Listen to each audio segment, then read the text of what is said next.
धर्मवीर संभाजी महाराजांचा बलिदान मास सुरू आहे। दिवसभर मी चपला नाही वापरत, काहीतरी सोडलं पाहिजे। फार छळ केला रे त्या लोकांनी। 1 महिनाभर आज एका हाताचं कातड काढलं ना, दिवसभर त्याच्यावर मिरचीचं आणि मिठाचं पाणी टाकायचे। विचार करा काय त्रास होत असेल।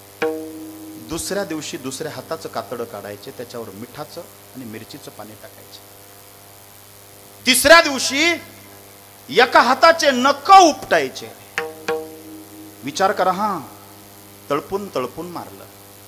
एक नख उपटलं का म्हणायचे बोल इस्लाम कबूल है, हसून म्हणायचे जय श्रीराम हम हिंदू है।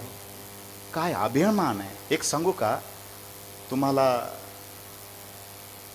काही वाईट वाटू देऊ नका, मी कुणाला कमी जास्त लेखतो बिलकुल नाही। छत्रपती शिवराय हे पूज्य आहेत, लक्षात घ्या।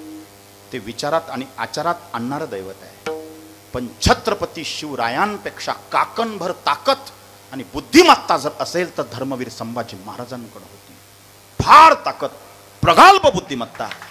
हा राजा पकडल्या जायला नको होतं रे, नको होता।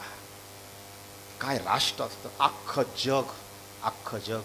अरे पहन के पगड़ी जब होते घोड़े पे सवार, पहन के पगड़ी संभाजी राजे जब होते घोड़े पे सवार, कहते अल्लाह के बंदे काश हम भी हिंदू होते, काश हम भी हिंदू होते। मुसलमानांना हेवा वाटावा असं बलदंड शरीर आणि डोक्यावर पगडी शोभून दिसत होते माझ्या संभाजी राजांच्या।